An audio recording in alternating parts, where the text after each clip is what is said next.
Aujourd'hui, nous allons classer les personnages de la trilogie Sonic le Hérisson, du plus gentil au plus maléfique. Attention, spoilers. Comme d'habitude, nous commencerons par le personnage le plus pur et noble, puis irons vers le plus maléfique. Ces personnages sont les gentils.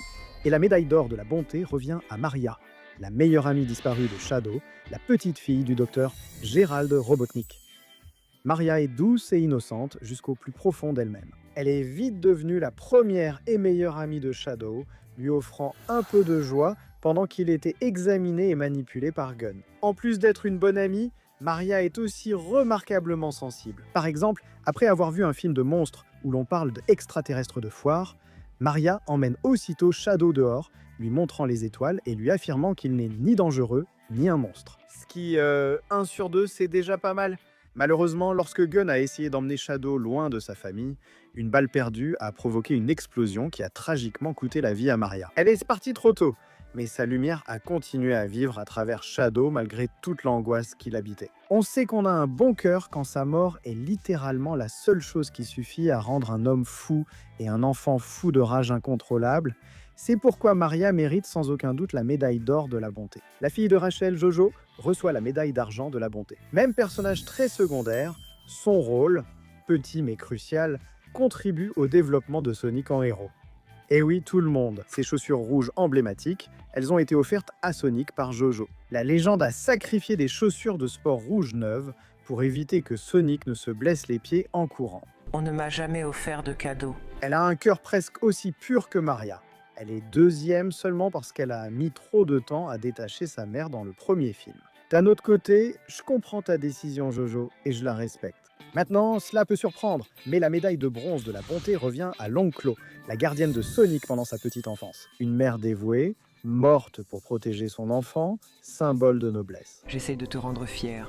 Mais on voulait aussi parler de la fois où Longclaw a eu une conduite un peu discutable sur le plan moral. Dans l'histoire d'origine de l'Émeraude Mère dans le deuxième film, on découvre que l'Émeraude Mère a été forgée par une tribu de guerriers Echidness. Et par crainte que son pouvoir ne tombe entre de mauvaises mains, elle a été volée par les chouettes, déclenchant une longue querelle qui ne prendrait fin que lorsque les deux camps seraient pratiquement éteints. Nous savons tous que les chouettes pensaient agir pour le mieux, mais il faut admettre que, techniquement, c'est du vol, et peut-être que les Echidness comptaient déjà garder cela secret. Longclaw n'avait pas vraiment grand-chose à voir avec ça, mais cela suffit à la rendre un peu plus discutable que les deux premiers. Parlons maintenant des héros principaux, en commençant par Tom et Maddie Wachowski. Nous les plaçons au même rang, car, dans ce film, leurs bonnes actions sont généralement accomplies ensemble. L'un est un policier de petite ville au grand cœur, et l'autre est une vétérinaire de petite ville avec, elle aussi, un grand cœur. Ensemble, ils seuls peuvent guider Sonic, Tails et Knuckles à devenir responsables, faire de bons choix et apprendre à faire marcher cette famille. Ne t'inquiète pas, les petites rivalités entre frères et sœurs, c'est normal. Moi et mes frères, on faisait ce genre de choses tout le temps.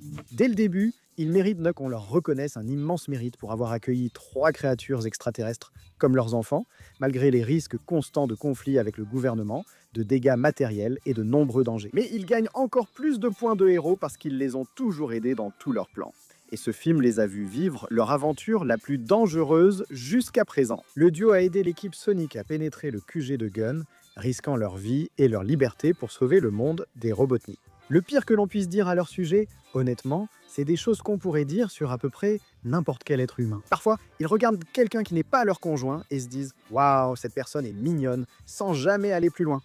Mais au final, ces deux-là sont des légendes, et cela n'a pas du tout changé dans le nouveau film. N'oublions pas que Tom a survécu à un coup de poing direct de Shadow pour le raconter. Et en parlant de Tails, changeons un peu l'orthographe et parlons de Miles Tails Prower. Le gars des gadgets de l'équipe Sonic Tails a longtemps suivi, voire admiré Sonic de loin, au point qu'il a été celui qui l'a sauvé d'une attaque de Knuckles dans le deuxième film, sauvant potentiellement la vie du bolide bleu. Tails est le plus intelligent du trio principal, mais il est aussi le plus compatissant. On m'appelle Tails. Tu te demandes sûrement pourquoi. Le genre de gars incapable de faire de mal à une mouche et toujours dévoué à l'équipe. À 2 reprises dans le troisième film, il arrive juste à temps pour s'assurer que Sonic puisse faire ce qu'il a à faire. Notamment dans les actes finaux, où il devient une sorte de base improvisée pour tenter de sauver Sonic d'une chute mortelle dans les flammes.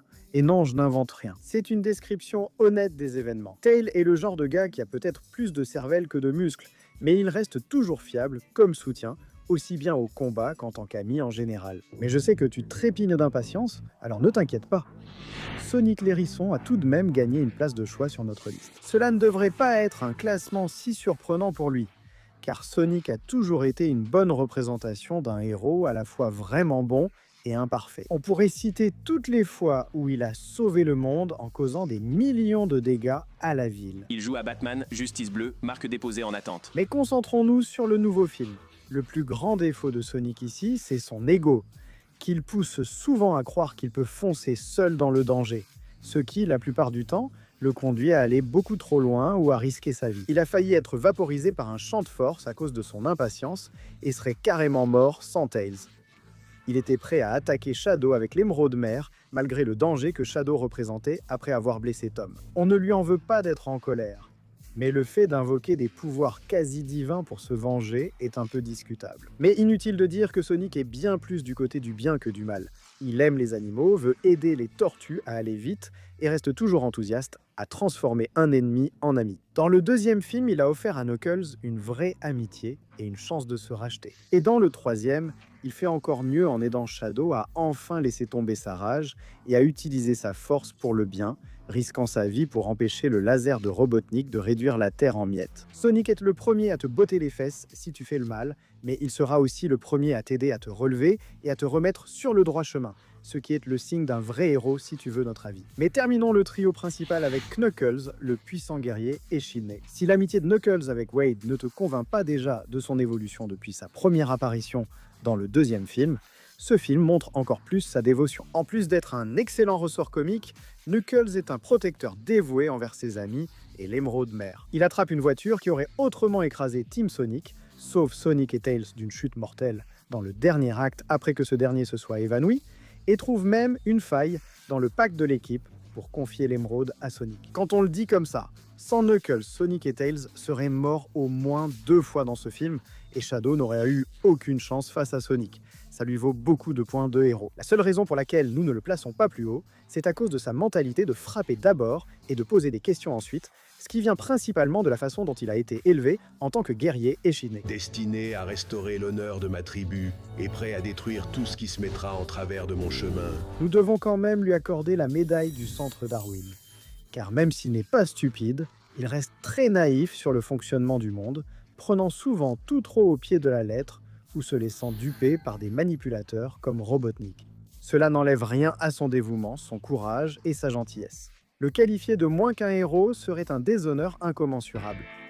Mais parlons d'un dernier ami poilu, Ozzy. Ozzy est le chien de la famille, et c'est essentiellement là que commence et se termine son personnage. Il n'a certainement aucun trait maléfique, mais il n'a pas non plus de qualité particulièrement héroïque. C'est juste un brave chien. Bien qu'il reçoive la médaille du centre de l'envie, le troisième film montre qu'il pense que Sonic et ses amis lui ont volé ses maîtres. Est-ce que cela prépare Ozzy à devenir le prochain grand méchant dans l'univers cinématographique Sonic? Non, c'est juste un chien. Essayez de suivre. Il faut maintenant mentionner Wade. Comme Wade n'apparaît que 2 minutes dans le troisième film, il n'est pas nécessaire de trop s'attarder sur lui. Bien sûr, certains le traiteraient de lâche parce qu'il est souvent utilisé par les méchants dans la trilogie, mais pour nous, c'est juste un être humain normal. Par exemple, si je me retrouve dans une pièce remplie de personnes mystérieuses qui braquent des armes sur moi, je ne vais pas trop essayer de faire des vagues. Au final, Wade est juste un flic ordinaire d'une petite ville qui essaie de faire son travail sans se faire tuer. Et puisque Knuckles lui a confié la garde de l'émeraude mère, on sait que c'est un homme bien qui essaie au moins de rendre service. Knuckles. Tu sais, je connaissais un gars au collège qui s'appelait Knuckles, il pouvait mettre tout son poing dans sa bouche. Ce n'est pas un film Sonic sans un repas dans un restaurant bizarre, mais le personnel du Show Garden en a proposé un détournement amusant. Ce que je veux dire, c'est que dans ce restaurant mignon, Sonic et ses amis ne sont pas confrontés à des psychopathes hostiles qui essaient de se battre avec eux sans raison apparente. Ce sont des mascottes extraterrestres amicales qui font leur travail, ce qui leur vaut un spa à la limite de notre section. Mais s'il y a un personnage qui colle encore plus à cette limite, c'est bien l'Edgelord en personne, Shadow le Hérisson. Oui, je l'ai dit. Shadow est un bon gars, même si ce n'est pas le cas la plupart du film. Shadow est plus que prêt à en venir aux mains et à balancer ses chaussures à roulettes flottantes, ainsi que des motos sur quiconque se met en travers de son chemin. Et si quelques bâtiments explosent, ou si quelques personnes finissent à l'hôpital au passage, tant pis. Tout cela est pour sa douce vengeance. Walk away before you get hurt. S'il y a un personnage qui avait toutes les raisons de devenir un méchant, c'est bien Shadow. Il a vu des agents du gouvernement menacer sa meilleure amie et son créateur, puis tuer Maria, ce qui l'a bouleversé de douleur et de chagrin. Ajoutez à cela le fait qu'il a ensuite été emprisonné pendant 50 ans, obligé de revivre sans cesse tout ce qu'il avait traversé dans son esprit. Et vous obtenez un hérisson véritablement brisé, au-delà de toute réparation. Enfin, sauf la partie au-delà de toute réparation. Après que Sonic l'a épargné pendant leur combat, Shadow s'ouvre sur la douleur ressentie après la perte de Maria. Avec l'encouragement de Sonic, il reprend ses esprits et aide Sonic à empêcher le laser géant d'Eggman de détruire la Terre. On l'aurait placé bien plus haut pour un tel acte si ce n'était pas lui qui avait joué un rôle aussi important dans l'activation du laser au départ. Mais dans tous les cas, il était prêt à mourir pour réparer ses erreurs. Et sans cette toute dernière scène post-générique, on aurait honnêtement pensé qu'il l'avait vraiment fait. Mais maintenant, passons aux personnages qui n'entrent pas complètement dans la catégorie des bons ou des méchants. Ce sont les zones grises. Nous commençons par les ancêtres de Knuckles, la tribu des Echidnés. Comme mentionné plus tôt, les guerriers Echidnés ont forgé les émeraudes du chaos, puis les ont fusionnés pour créer l'émeraude mère. Un artefact au pouvoir divin capable de transformer n'importe qui en un guerrier capable de terrasser des armées. Comme nous l'avons également mentionné brièvement plus tôt, l'émeraude a été volée par les chouettes pour la protéger du mal, estimant que personne ne devrait posséder autant de pouvoir par crainte de ce qu'il pourrait arriver si elle tombait entre de mauvaises mains. En mettant de côté l'ambiguïté morale de sa création, cette émeraude appartenait aux Echidnés. Donc on ne peut pas leur reprocher de s'être battu si durement pour la récupérer. En revanche, on peut leur reprocher d'avoir pris l'Onclo pour ennemi alors qu'elle ne faisait que protéger le petit Sonic. Ce n'était pas cool les gars. Mais ensuite, nous avons Crazy Carl, ou devrions-nous l'appeler Carl le parfaitement raisonnable. Il n'a peut-être pas trouvé le bon nom pour le Diable Bleu, mais il avait raison sur l'existence d'un mystérieux extraterrestre bleu au pouvoir surnaturel. Et on peut seulement imaginer à quel point il s'en vante auprès des autres habitants de Green Hill depuis. On ne sait pas grand-chose de lui à part ses talents d'observation, donc il reste neutre. Parlons donc de Rachel, la sœur de Maddie. Il faut admettre qu'elle a fait du chemin depuis sa première apparition. Bon, honnêtement, non pas vraiment. Mais elle a quand même un peu évolué. Bien qu'elle ait détesté Tom au début sans autre raison que l'amertume et la rancune, elle était tout à fait prête à enterrer la hache de guerre quand elle a enfin eu une bague au doigt, même si ce n'était pas sans quelques menaces. Rachel n'est pas méchante, loin de là, mais si vous lui faites un coup, attendez-vous à ce qu'elle vous le rende au centuple. En apprenant que son mariage était une mascarade de gun pour piéger Sonic, elle devient furieuse et tente d'écraser Randall avec sa voiture. Elle braque aussi le commandant Walters. C'est censé être une arme ? Je ne sais pas, mais on va le découvrir. Sa colère était tout à fait compréhensible, mais peut-être qu'il faudrait réduire un peu la violence. Elle n'apparaît pas dans le troisième film, sauf comme déguisement holographique utilisé par Maddie, dont la rage aide le duo à entrer au quartier général de Gun. Donc qui sait, peut-être qu'on la verra rejoindre Team Sonic, elle aussi, un jour. Je ne sais pas vraiment si j'ai envie de voir ça, mais c'est possible. Ensuite, nous avons le directeur Rockwell. En réalité, elle fait simplement son travail. Elle n'a aucun problème à tromper les autres pour mener à bien ses affaires. Même si ses affaires mènent parfois à des situations douteuses, elle joue un rôle clé dans la protection des secrets gouvernementaux, comme la super-arme de Robotnik, pour éviter qu'il ne tombe entre de mauvaises mains. On ne peut pas lui reprocher d'empêcher des personnes non autorisées d'accéder à des choses qui pourraient les mettre, eux et d'autres, en danger de mort. Mais on ne la qualifierait pas encore de véritable héroïne, du moins pas pour l'instant. Alors que nous quittons la zone grise, nous atteignons l'agent infiltré Randall. Nous devons lui retirer beaucoup de points pour s'être impliqué dans l'opération Catfish, car même si, oui, techniquement il ne faisait que son travail, il a quand même mené en bateau une femme relativement innocente dans le but de capturer Sonic. C'est quelque chose d'assez méchant à faire, mais il faut lui reconnaître que son amour pour elle est finalement devenu sincère. Et les deux sont même mariés dans la chronologie actuelle. C'est bien tout ça. Mais bon, et s'il n'était pas tombé amoureux, il aurait causé à Rachel des problèmes de confiance pour le reste de sa vie. Tout ça dans le but d'emprisonner un extraterrestre, qui était la seule chose empêchant sa planète d'être dominée par un Eggman psychotique. Il n'est pas complètement mauvais, mais il est prêt à faire des choses tordues pour son travail. Et notre dernier personnage, pas tout à fait méchant, c'est le commandant Walters. Un haut dirigeant de Gun, il faut admettre qu'on a été assez dur avec ce type dans le deuxième film. D'un côté, organiser un faux mariage comme opération de piège pour attirer des créatures extraterrestres innocentes afin de les emprisonner, ça lui fait un sacré passif. Chaque aspect de l'opération Catfish était une pure invention. Et je ne parle même pas du fait qu'il ait remercié Tom et Maddie pour avoir sauvé la ville en leur offrant une carte cadeau Olive Garden de 50 $. On a compris, mec, t'es sponsorisé. Mais heureusement, le troisième film l'a un peu racheté à nos yeux. Du moins, en partie. Il fournit à l'équipe Sonic des informations sur Shadow et ses origines, et même si on découvre que c'est lui qui a pris la décision difficile d'emprisonner Shadow pendant 50 ans, on apprend plus tard que c'est aussi lui qui a désespérément essayé d'empêcher certains agents du gouvernement de tirer sur Maria. Il n'a peut-être pas réussi, mais il faisait partie des rares à vouloir protéger une vraie enfant d'un bain de sang inutile, ce qui lui a valu quelques points de héros à nos yeux, malgré sa morale douteuse. Mais passons maintenant à nos 5 derniers personnages. Ce sont les mauvais et les méchants. Et pour commencer cette section, nous avons l'homme, le mythe, la légende, le rock, l'agent Stone lui-même. Bon, premièrement, il reçoit la médaille du centre de la luxure. Peu importe comment vous interprétez ses sentiments pour Robotnik, mais une chose est sûre, Stone aime cet homme. Robotnik est tout son univers, au point que lorsqu'il disparaît, il dessine son visage dans la mousse de lait pour se réconforter, et il laisse littéralement tout tomber pour revenir à ses côtés dès qu'il revient. Aussi sincère que soit son attachement pour le docteur, on ne peut pas l'excuser d'aider et d'encourager sciemment un terroriste mondial qui prévoit ouvertement d'asservir toute l'humanité aux machines. C'est dommage car, en dehors de l'influence de Robotnik, Stone semble être un type plutôt cool. Ce n'est pas un citoyen modèle, mais seul avec Tails puis Shadow, il semblait apprécier leur compagnie et ne fait pas vraiment de mal de lui-même. C'est l'un de ces personnages vraiment difficiles à classer, mais il semble être du genre à pouvoir être réhabilité à l'avenir. Donc pour l'instant, on va le considérer comme le moins maléfique des méchants. Maintenant, c'est un choix peu conventionnel, mais il faut qu'on parle de la clientèle du bar sibérien dans Sonic 2. Oui, il est temps de retrouver cette bonne vieille tradition où Sonic et ses amis mangent dans des restaurants bizarres. Tails utilise un traducteur de l'anglais vers le russe pour passer la commande pour lui et Sonic dans l'établissement. Mais il confond accidentellement ce qu'il a dit avec une insulte. Où as-tu trouvé tous ces gadgets cool ?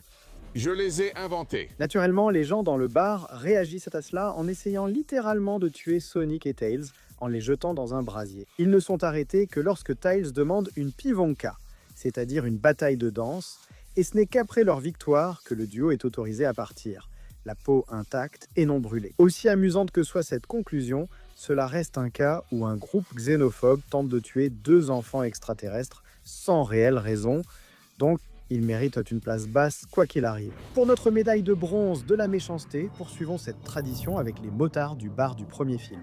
Comme au bar sibérien, ces types ont vite cherché à provoquer Sonic et Tom, menaçant les 2 hipsters de partir ou d'en subir les conséquences. Ils sont plus bas que le groupe précédent car Sonic et Tom n'ont même pas eu à les insulter par accident pour qu'ils menacent. Et lorsque Sonic a osé riposter, ils étaient immédiatement prêts à laisser parler leur violence. Nous arrivons aux 2 derniers, et il est clair où cela mène.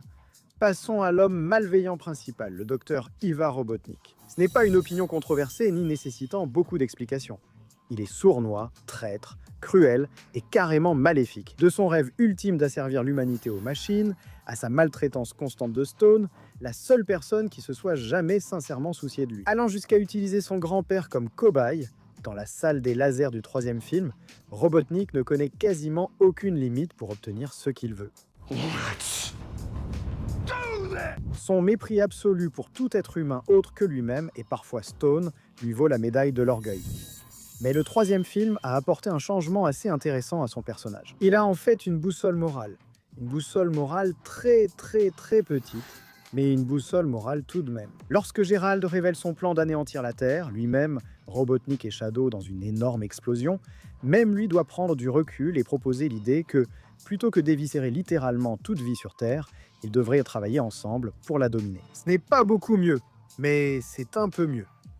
À la fin, Robotnik utilise ses derniers instants pour tenter d'arrêter le plan maléfique de son grand-père. Avec l'aide de Shadow et de l'équipe Sonic, il parvient à empêcher l'explosion imminente du vaisseau de nuire à la Terre.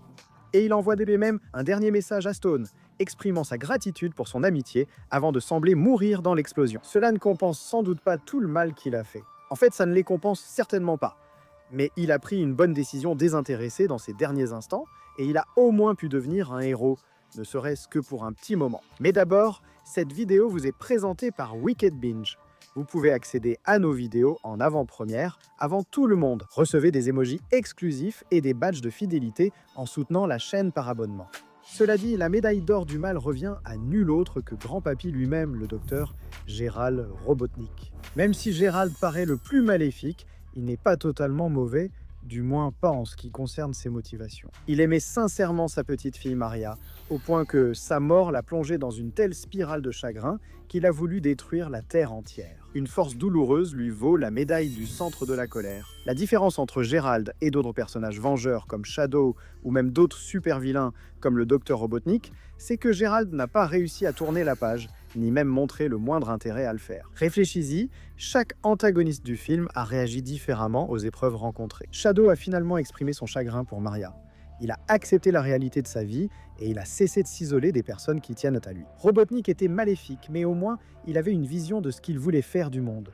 Une vision incroyablement tordue, mais au moins, il avait ses propres valeurs. Et il a passé ses derniers instants à ouvrir son cœur à son seul ami pendant qu'il sauvait la Terre de l'explosion. Gérald, lui, tout ce qu'il voulait, c'était littéralement tout prendre à tout le monde sur Terre. D'après ses propres aveux, son plan pour détruire le monde n'a jamais été ce que Maria aurait voulu, mais plutôt d'emporter Gunn, leur famille, leurs amis et tous les autres. Le chagrin peut pousser à agir, mais ce n'est pas une excuse pour tenter un meurtre-suicide mondial, Gérald. Donc tu as gagné la médaille d'or du mal, mais tu as quand même fabriqué un sacré tue-insecte.